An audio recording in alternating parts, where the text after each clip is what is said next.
تفصیل سنتے ہیں، خلاصہ سنتے ہیں، بہت صورتوں کا سورہ عنکبوت کا خلاصہ اس کا تعارف ہے۔ سورہ عنکبوت مکہ مکرمہ میں نازل ہوئی، اس میں 7 رکوع ہیں، 69 آیتیں ہیں۔ عربی میں مکڑی کو عنکبوت کہتے ہیں، اور اس سورت کی آیت نمبر 41 میں اللہ نے شرک کے بطلان پر عنکبوت کی مکڑی کی مثال دی ہے۔ اس مناسبت سے اس سورت کو سورہ عنکبوت کہتے ہیں۔ اس سورت کا مرکزی مضمون یہ ہے کہ اس میں توحید و رسالت، مرنے کے بعد دوبارہ زندہ کیے جانے، اعمال کی جزا ملنے پر دلائل دیے گئے ہیں۔ مصیبت اور آزمائش وغیرہ ہر حال میں صبر اور ایمان پر ثابت قدم رہنے کی ترغیب دی گئی۔ اس سورت کی ابتدائی آیات میں بتایا گیا کہ دنیا میں مسلمانوں کو سختیوں اور مصیبتوں کے ذریعے آزمایا جاتا ہے، آزمایا جائے گا، اور ان سے پہلے لوگوں کو بھی آزمایا گیا تھا۔ اپنے نفس کے ساتھ جہاد کرنے کا فائدہ اور ایمان قبول کر کے نیک اعمال کرنے کا صلہ بیان کیا گیا، والدین کے ساتھ حسن سلوک کرنے کی حد بیان کی گئی۔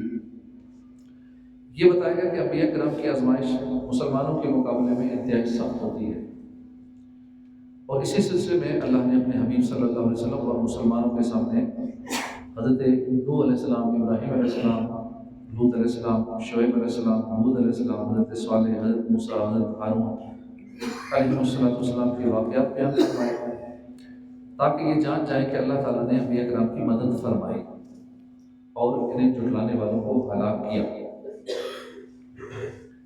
انبیاء کرام کے واقعات بیان کرنے کے دوران اللہ تعالیٰ کی قدرت اور وحدانیت اور مرنے کے بعد دوبارہ زندہ کیے جانے پر دلائل دیے گئے، اہل کتاب اور مشرکین کے اعتراضات کے جوابات دیے گئے، کفار کے ظلم و ستم میں شکار مسلمانوں کو ہجرت کرنے کی ہدایت دی گئی، اور ان کے لیے اجر و ثواب بیان کیا گیا۔ سورہ عنکبوت کے بعد سورہ الروم یہ مکے میں نازل ہوئی، اس میں 6 رکوع ہیں، 60 آیتیں ہیں۔ روم عیسائیوں کی مملکت کا نام ہے، جس کا کیپٹل ہے، صدر مقام قسطنطنیہ یہ تھا۔ اور اس صورت کی ابتدائی آیات میں یہ غیبی خبر دی گئی ہے کہ ابھی تو رومی مغلوب ہو گئے ہیں، لیکن قریب چند سالوں میں وہ مجوسیوں پر غالب آ جائیں گے۔ اس مناسبت سے اس کا نام سورہ روم رکھا گیا۔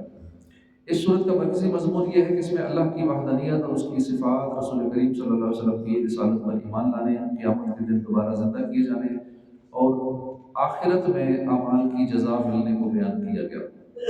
اس صورت کی ابتدا ایک غیبی خبر سے کی گئی کہ رومی ایرانیوں سے مغلوب ہونے کے بعد چند سالوں میں اللہ کی مدد سے ایرانیوں پر غالب آ جائیں گے۔ قرآن پاک کی دی ہوئی یہ خبر حرف بار پوری ہوئی۔ رومی چند سال بعد ایرانیوں پر غالب آ گئے اور انہوں نے عراق میں رومیہ نامی شہر کی بنیاد رکھی۔ قرآن پاک کی یہ غیبی خبر نبی کریم صلی اللہ علیہ وسلم کی نبوت پر زبردست دلیل ہے۔ کفار کے علم کی حد بیان کی گئی اور اللہ کی وحدانیت اور قدرت پر دلائل دیے گئے۔ مرنے کے بعد دوبارہ زندہ کیے جانے، قیامت قائم ہونے، نیک اعمال کرنے والے مسلمانوں کی جزا اور آخرت کا انکار کرنے والے کفار کی سزا بیان کی گئی۔ اللہ کی قدرت کی نشانیاں بیان کی گئی، نبی کریم صلی اللہ علیہ وسلم اور مسلمانوں کو دین اسلام پر قائم رہنے کی تاکید فرمائی گئی۔ یہ بتایا گیا کہ اسلام دین فطرت ہے، جو اس دین سے ہٹے گا وہ فطرت سے ہٹے گا۔ رشتہ داروں، مسکینوں، مسافروں پر صدقہ کرنے، سود سے بچنے، حلال طریقوں سے مال میں اضافہ کرنے، زکوٰۃ کے ذریعے اپنے مالوں کو پاک کرنے کا حکم دیا گیا۔ کفار کے ایمان لانے سے اعراض کرنے پر نبی کریم صلی اللہ علیہ وآلہ وسلم کو تسلی دی گئی۔ اس کے بعد سورہ لقمان ہے۔ سورہ لقمان وَلَوْ أَنَّ مَا فِي الْأَرْضِ سے شروع ہونے والی آیت نمبر 27 اور 28 کے علاوہ مکیہ ہے۔ اس میں 4 رکوع ہیں، 34 آیتیں ہیں۔ اس سورہ مبارکہ کے دوسرے رکوع سے اللہ کے برگزیدہ بندے حضرت لقمان حکیم کا واقعہ تفصیل سے بیان کیا گیا۔ آپ کا تذکرہ تفصیل کے ساتھ بیان کیا گیا، تو اس وجہ سے اس کو سورہ لقمان کہتے ہیں۔ اس سورت کا مرکزی مضمون یہ ہے کہ اس میں اللہ تعالیٰ اور اس کی وحدانیت پر ایمان لانے، حضور کی نبوت کی تصدیق کرنے، موت کے بعد دوبارہ زندہ کیے جانے، قیامت کے دن کا اقرار کرنے کے بارے میں دلائل کے ساتھ کلام کیا گیا۔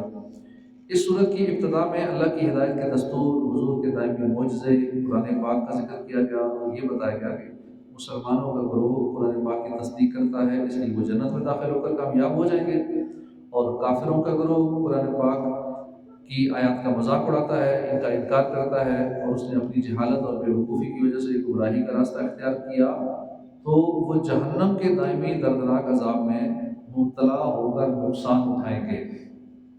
کائنات کی تخلیق بیان کر کے اللہ نے اپنی قدرت کا بیان فرمایا۔ اللہ نے اپنے برگزیدہ بندے لقمان علیہ السلام کا واقعہ بیان کیا کہ لقمان علیہ السلام نے اپنے بیٹے کو کیا نصیحتیں فرمائی اور اس سے مقصود لوگوں کو ہدایت دینا ہے کہ وہ اللہ کے ساتھ شرک کرنا چھوڑ دیں، ماں باپ کے ساتھ نیک سلوک کریں، ہر طرح کے صغیرہ کبیرہ گناہوں سے بچیں، نماز قائم کریں، نیکی کی دعوت دیں، برائی سے منع کریں، تکبر سے بچیں، عاجزی انکساری اختیار کریں، زمین پر نرمی سے چلیں، اپنی آوازیں ہلکی رکھیں۔